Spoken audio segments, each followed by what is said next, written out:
Do you think being an opera singer is a very regimented life? Oh, definitely. I mean, there are some probably that can get away with, staying out nights and whatnot. Sometimes lower voices, people say, "Oh my gosh, you can stay out all night. You can drink. You can do whatever you want." Is that true? No, it's not true. Especially for the bass baritone voice, because of a little bit of both sides. You have the low stuff. You think, well, you can wake up in the morning, you'll have it, but there's that stuff at the top there. It's not quite that high, but it's enough that you have to have a lot of ping in the sound. And Okay. so it requires a little bit on both ends. It requires some flexibility. I've done Handel and some of the Baroque things, and that requires a lot of flexibility in the voice, and you can't just jump out of bed and do those runs. In your training, did you work your entire range, or do you just focus on working the low part of the range? How does that work? I worked, the entire range. I start probably middle, low, and then I go all the way down, and then I'll start going up to the top of the range, and then going back down low again. So, yeah, I exercise just about everything. A role like Toas, which is amazingly high, it's probably the highest role I've ever had to sing on stage. Okay. So it really requires me to stretch the entire range. It's not just, it's not bass at all. Bass baritone, it would be at the top of the bass baritone range. Okay. And it actually taxes baritones for the most part, because there's the tessitura lies in that upper third, which they cautioned Verdi about writing. They said, you can't write for these baritones up in this upper third from a D going up to F sharp G. And he did it a lot. I mean, he had just popping up into that range. Well, Gluck in this aria, for some reason, and I was asking our conductor, Pablo, I said, well, I'm not sure, maybe they sang a light instrument with a light sort of, mechanism when they did this. I don't know how they were able to do this. Maybe they had a different way of singing. But then he said, but the orchestra is going, ba-bum, ba-bum, and you have this brass. So I'm thinking, well, how could you do it then? So I don't know, they had to be playing very, very soft when they did it, but you had brass, so he orchestrated that. That's a dilemma. So, We'll as I never say, know. I sing it as if I have some Baroque tendencies. There are some passages where I try to do sort of an airy, sort of floaty thing, especially the terrified. That has to come out, and that's not a held-in bass baritone, a baritone. Right. You wouldn't hear that kind of a sound. But in a sort of a Baroque, post-Baroque opera like Iphigénie, I think it's necessary. So I try to blend that in whenever I can. Fantastic. Do you do scales every day? Well, for the most part, I mean, I love scales. Yeah. I went into, school as I started music, as I said, before I attended seminary. I had learned from my friend, Brother Hughes, who encouraged me to go into the seminary, a C scale, basically with the right hand. So it was do, re, mi, fa, sol, la, ti, do, and all the way down, so I could go back down.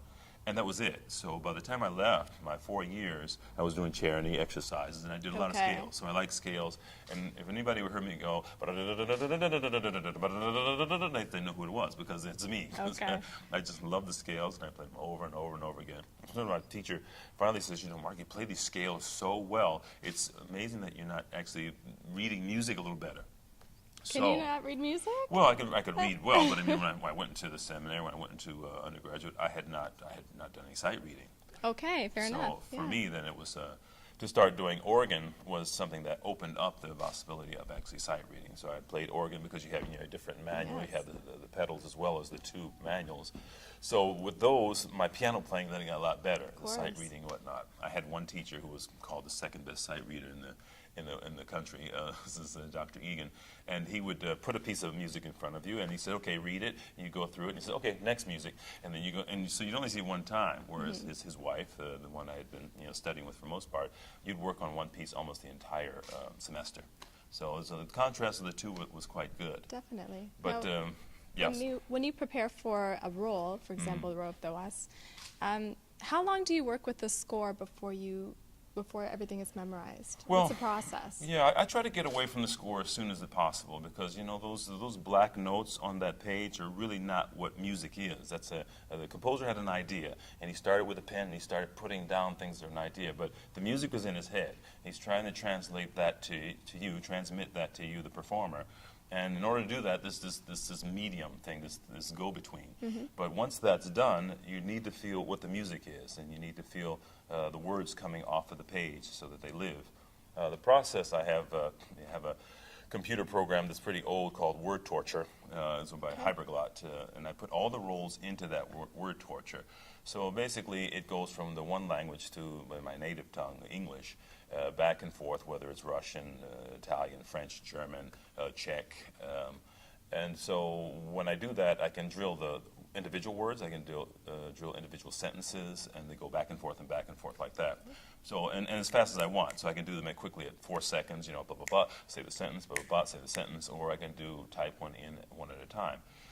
I think it's a fantastic program. No one's really picked it up, so I use it on an old Mac system, basically. And there are others out there that try to come close to that iFlash and whatnot.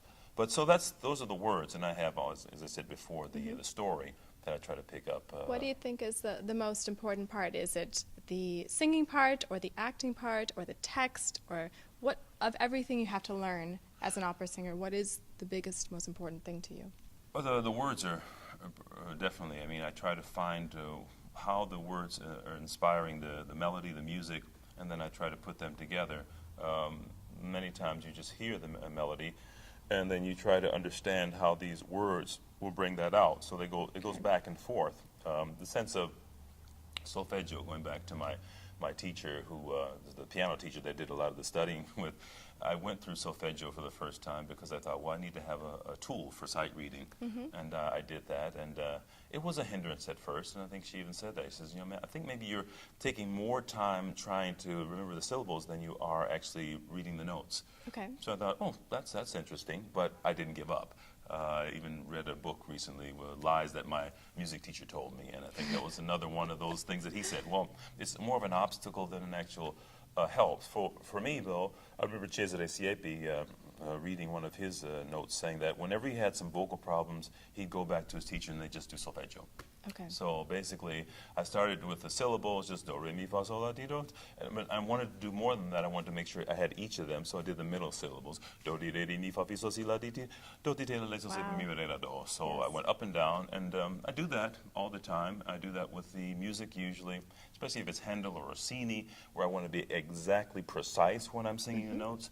So that's a process that I have. The changing of those vowels, of those syllables, because it's so pure, you know, do, re, mi, fa, sol, la. It's something that you can't get always when you say 1, 2, 3, 4, 5, 6, 7. There's some, you know, multi-syllables in there. So he talked about that, ways to fix that. But it helps vocally to lock those in and to find those pitches and to have something as a life preserver, sort of, if you think you're going off. You can always come back to something back to the soul fundamental. back to your skeleton.